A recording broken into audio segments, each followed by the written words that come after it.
नमस्कार, स्वागत है आप सभी का। 69,000 शिक्षक भर्ती में बड़ी खबर है आप सभी के लिए। सुप्रीम कोर्ट में कैविएट दाखिल की जा चुकी है।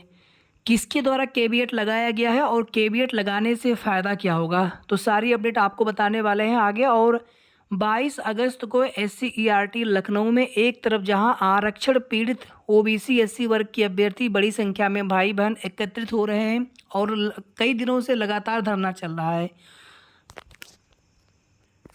वही सामान्य वर्ग के जो चयनित शिक्षक अभ्यर्थी हैं या फिर कह लीजिए चयनित शिक्षक अभ्यर्थी जिनको लग रहा है कहीं ना कहीं हम नई लिस्ट से बाहर हो सकते हैं, तो उनके द्वारा भी धरने का आह्वान किया गया है SCERT लखनऊ में ही।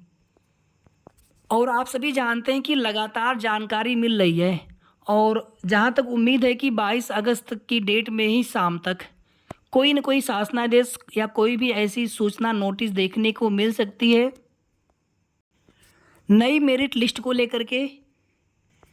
वीडियो को आप सभी पूरा जरूर सुना करिए और आपके मन में कोई भी डाउट हो आप कमेंट करके पूछ सकते हैं। तो वीडियो को आप सभी प्लीज़ लाइक कर दिया करें, शेयर कर दिया करें और अगर आपने अभी तक चैनल को सब्सक्राइब न किया हो तो सब्सक्राइब भी कर लीजिएगा। यहाँ पर देखिए आप सभी 13 अगस्त 2024 को कोर्ट ऑर्डर सुनाया जाता है।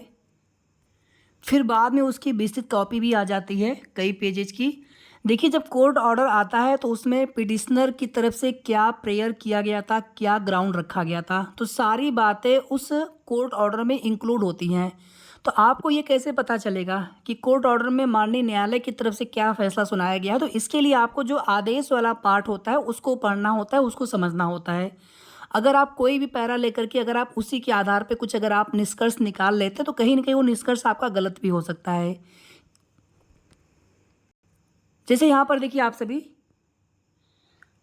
अगर आप सभी ध्यान से देखेंगे तो the eligibility of B.Ed candidate which was determined through notification dated 28/6/2018 issued by the NCTE has been quashed, यानी उसको रद्द कर दिया गया है। जो पुराना गजट है NCTE का 28 जून 2018 का, by honourable supreme court in the case of Devesh Sharma and in the event of ouster of the B.Ed degree holders from the select list, the appellants interveners possessing BTC degree shall be adjusted and they may be given appointment accordingly।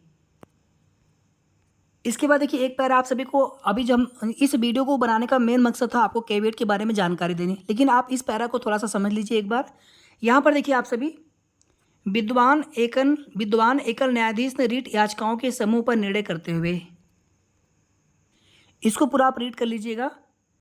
और फिलहाल में जो नई merit list तैयार की जा रही है ये पूरी तरह से हाई कोर्ट डिवीजन बेंच से जो फैसला आया हुआ है उसी के आलोक में, उन्हीं के अनुपालन में, उस आदेश के अनुपालन में ही नई चयन सूची तैयार की जा रही है। हालांकि उसमें जो as per information, as per notice कि सुप्रीम कोर्ट के ऑब्जर्वेशन में इस लाइन को समझने के लिए हम लोगों ने कई बिंदुओं का सहारा लिया है, कई पॉइंट्स को हम लोगों ने समझने का प्रयास किया और जितने भी मामले सुप्रीम कोर्ट में गए हैं 69,000 शिक्षक भर्ती से संबंधित या फिर उसके पहले समायोजन रद्द हुआ था, सारे ऑर्डर हम लोगों ने यहाँ पर डिस्कस कर लिया कि एग्जैक्टली उसका मतलब क्या है। कुल मिलाकर के आपकी भर्ती जब का नोटिफिकेशन है उसी समय के हिसाब से देखा जाएगा। हालांकि एक पैरा आप और देखेंगे जिसमें 2020 से भर्ती प्रक्रिया शुरू हुई थी और अगर आप देखेंगे तो EWS वाले मामले में 27 अगस्त को सुनवाई होने जा रही है डिवीजन बेंच में और संभवतः फाइनल सुनवाई हो सकती है 27 अगस्त को। लेकिन मूल रूप से भर्ती के नोटिफिकेशन दिसंबर 2018 में नोटिफिकेशन आया था 69,000 शिक्षक भर्ती में, तो जो विज्ञापन आया था, जो मूल शासनादेश, जो मूल नोटिफिकेशन है, तो उसी को माना जाएगा भर्ती का आधार। भर्ती प्रक्रिया में समय समय पर भर्तियों में कुछ न कुछ विवाद रहा, भर्ती कब से शुरू हुई, आगे फिर क्या विवाद रहा, अब वापस से यहाँ पर देखेंगे पूरी मूल चयन सूची को रद्द करके नई चयन सूची जारी करने के आदेश हैं। तो ऐसा नहीं कि बार बार उसमें नियम बदलते रहेंगे, जो कुछ भी होगा भर्ती के नोटिफिकेशन जारी होने के समय से ही चीज़ें देखी जाएंगी। ऐसे तो बहुत सारे अभ्यर्थी बाद में उसमें कुछ एलिजिबिलिटी को लेकर के बाद में अगर वो एलिजिबिलिटी अगर वो या फिर अर्हता अगर उद्धारित करते हो तो फिर वो भी वहाँ पर कहेंगे कि हमें भी सिलेक्शन मिलना चाहिए। तो बहुत तरह की चीज़ें हो सकती हैं। बाकी कुल मिलाकर के B.Ed BTC का कोई भी मामला नहीं है। हाँ, समायोजन जैसी चीज़ों में जो कि आर्टिकल 14 के अगेंस्ट में होगा, इस तरह के मामले ऑलरेडी सुप्रीम कोर्ट में जा चुके हैं। हालांकि वो थोड़ा सा मामला अलग था और यहाँ पर मामला चयनित शिक्षकों का है। तो अब उसमें जो भी चीज़ें होंगी, लेकिन कहीं न कहीं समायोजन होने से एक तरफ आरक्षित वर्ग के अभ्यर्थी फिर उतनी सीटों की माँग करेंगे अपने आरक्षण के नियमानुसार, और वहीं जो नई शिक्षक भर्ती के इंतज़ार में अभ्यर्थी लगातार परेशान हैं, तो फिर वो लोग कहीं न कहीं नई शिक्षक भर्ती की माँग करेंगे, समायोजन का विरोध करेंगे। तो अभी देखिए सबसे पहले यहाँ पर होना क्या है, माननीय हाई कोर्ट उच्च न्यायालय के डिवीज़न बेंच के आदेश के क्रम में सबसे पहले जो भी आरक्षण पीड़ित अभ्यर्थी है, जिनका आरक्षण पूरा नहीं हुआ है, जिन अभ्यर्थियों का सिलेक्शन होना चाहिए था, उनकी संख्या जो भी होगी, सबसे पहले उनकी लिस्ट जारी की जाएगी। ये चीज़ें आप लोग बिल्कुल अच्छे से समझ लीजिए। इसके अलावा कुछ भी और ये फिलहाल में होने वाला नहीं है। जो कुछ भी चीज़ें लोग बताने वाले हैं बताने दीजिए, लेकिन अभी सबसे पहले होना यही है कि सबसे पहले आरक्षण में पीड़ित अभ्यर्थियों की एक लिस्ट जारी की जाएगी। कितनी उनकी संख्या होगी, एग्जैक्टली कितना कट ऑफ जाएगा, या फिर एक एक्सपेक्टेड कट ऑफ हमने ऑलरेडी आप सभी को बता दिया है, लेकिन एग्जैक्टली कितना कट ऑफ जाएगा तो ये लिस्ट आने के बाद ही चीज़ें स्पष्ट हो पाएंगी कि उसमें जनरल की कट ऑफ कितनी हो सकती है, फिर जो न्यू कट ऑफ होगी, तो उसके नीचे वाले जितने भी सामान्य वर्ग के अभ्यर्थी होंगे कहीं न कहीं वो तुरंत सिलेक्शन लिस्ट से बाहर हो जाएंगे। फिर ओबीसी और एससी की जो कट ऑफ होगी और जो दोनों के बीच में डिफरेंस होगा, जनरल और आरक्षण में ओबीसी एससी की कट ऑफ के बीच में, उतने अभ्यर्थी अपने कैटेगरी में सेलेक्ट होंगे और शेष सभी अभ्यर्थी ओवरलैप करेंगे। और जो अभ्यर्थी एक बार अनारक्षित की सीटों पर सेलेक्ट हो जाएंगे, फिर उनको अनारक्षित का ही माना जाएगा, ना कि आरक्षित वर्ग में। बाकी देखिए साथियों, जब भी डबल आरक्षण की बात होती है तो एक होता है रिजर्वेशन, दूसरा होता है रिलैक्सेशन। ये दोनों चीज़ें थोड़ी सी अलग हैं, और अगर दोनों को कोरिलेट करने की कोशिश करेंगे तो उस हिसाब से देखा जाएगा तो एक बार टेट में आरक्षण, एक बार सुपर टेट में आरक्षण। लेकिन अगर देखा जाए तो वहाँ पर कोई आरक्षण, कोई कोटा नहीं मिलता है, बल्कि वहाँ पर 5% छूट दी गई है, रिलैक्सेशन दिया गया है। इसी वजह से एटीआरई को सिलेक्शन का पार्ट नहीं माना गया है। अब यहाँ पर कैविएट देख लेते हैं जो कि माननीय सर्वोच्च न्यायालय में दाखिल की जा चुकी है।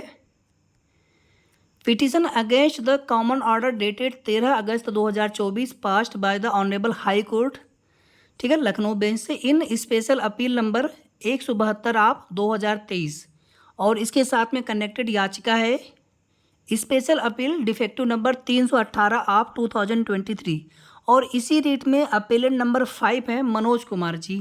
तो इनके बिहाफ पर यह कैविएट दाखिल किया गया है। The above proposed respondent caveator in the Supreme Court let nothing be done in the aforesaid matter without notice to the undersigned. कुल मिलाकर के मान लीजिए अभी जो भी नई लिस्ट जारी होगी या जो अभी प्रक्रिया चल रही है, अगर उस पर स्टे की कोशिश की जाती है सर्वोच्च न्यायालय से, हालांकि सरकार नहीं जा रही है, लेकिन इसमें जो भी अभ्यर्थी जो भी उसमें जाएंगे सुप्रीम कोर्ट में, तो बिना आपका पक्ष सुने, अगर आपने कैविएट दाखिल कर दिया तो बिना आपका पक्ष सुने, बिना आपको नोटिस जारी किए कोई भी आदेश नहीं सुनाया जाएगा, यानी कि डायरेक्टली कोई स्टे नहीं लिया जा सकता है। हालांकि नोटिस भेजने के बाद, दोनों पक्षों के सुनने के बाद एक इंटरिम रिलीफ दी जा सकती है। हालांकि फाइनल उसमें कोई रिलीफ नहीं मिलती, लेकिन एक इंटरिम रिलीफ दी जा सकती है अगर उसमें माननीय न्यायालय को लगता है कि किसी का हित प्रभावित होगा। लेकिन जब भी मामला जाएगा, जब भी सुनवाई होनी होगी, तो उसके पहले नोटिस आ जाएगी। अगर आपने कैविएट दाखिल किया है तो कैविएट दाखिल करने से ये फ़ायदा होता है। आगे आप सभी देखेंगे, द प्रेजेंट रिस्पोंडेंट या caveator before this honourable court was appellant number 5 in special appeal defective number 318 of 2023, which was one of the connected matters along with special appeal number 172 of 2023। ये 318 वाली याचिका है, और इसमें आप देखेंगे तो अपीलेंट नंबर 5 है मनोज कुमार जी, इनकी तरफ से कैविएट दाखिल कर दिया गया है। यानी कि कुल मिलाकर के हाई कोर्ट डिवीजन बेंच का जो फैसला आया है, उस आदेश को सुरक्षित करने की कोशिश की जा रही है कि उसमें कोई दिक्कत ना आए, और हाई कोर्ट डिवीजन बेंच के आदेश के क्रम में एक नई लिस्ट बनाई जाए जिसमें कि जितने भी अभ्यर्थी आरक्षण पीड़ित अभ्यर्थी ओबीसी एससी वर्ग के जगह नहीं मिल पाया था सिलेक्शन लिस्ट में, तो उनको जगह मिले, उनका सिलेक्शन हो। बाकी देखिए साथियों, 22 अगस्त का दिन बहुत ही महत्वपूर्ण रहने वाला है। चयनित शिक्षक अभ्यर्थी भी बड़ी संख्या में एकत्रित हो रहे हैं। बाकी जो आरक्षण पीड़ित अभ्यर्थी हैं वो लगातार SC/ERT पर डटे हुए हैं कई दिनों से, और पॉसिबिलिटीज़ काफ़ी ज़्यादा है कि हो सकता है कोई नोटिस आ जाए या फिर कोई सूचना मिले।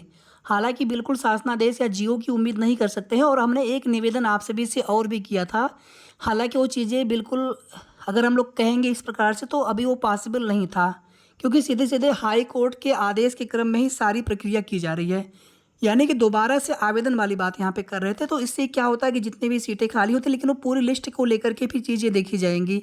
और अभी यहाँ पर क्या है कि सीधे सीधे यहाँ पर जितने भी पीड़ित अभ्यर्थी हैं उनकी चयन सूची बनाई जानी है, जिसमें कि पुरानी लिस्ट को पूर्णतः रद्द मानते हुए नई मेरिट लिस्ट तैयार की जाएगी और नई कट ऑफ भी उसमें बनेगी।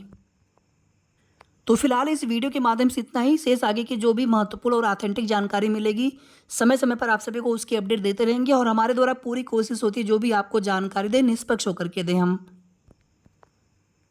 एक चीज़ देखिए, हमने आप सभी को और बताया था कि जो समायोजन जैसी चीज़ें अगर कुछ होती भी हैं तो इन फ्यूचर, हालांकि उसको लेकर के विवाद बहुत ज़्यादा हो सकता है, तो उसमें हमने कुछ पॉइंट रखे थे। जैसे हमने आप सभी से कहा था कि अभी जो भी नई मेरिट लिस्ट तैयार की जाएगी इसमें बीएड बीटीसी का कोई भी मुद्दा नहीं है। तो उसमें अगर समायोजन जैसी कोई चीज़ें होती हैं बाद में, तो क्या वहाँ पर बीएड जैसा कोई मुद्दा हो सकता है? तो फिलहाल में हम उस पर बात नहीं कर रहे थे। अगर अब कुछ अभ्यर्थियों को ऐसा लगा कि शायद उस तरह की चीज़ें हम वहाँ पर बताने का प्रयास करें, जबकि वैसा कुछ भी नहीं था। तो थोड़ा सा आप सभी धैर्य बनाए रखें। आप सभी ने जितना संघर्ष किया है, तो आप सभी के संघर्षों का एक सुखद परिणाम आप सभी को निश्चित रूप से मिलने जा रहा है। और आगे की जो भी जैसी भी जानकारी मिलेगी आप सभी के लिए, उसकी अपडेट हम समय समय पर देते रहेंगे। धन्यवाद।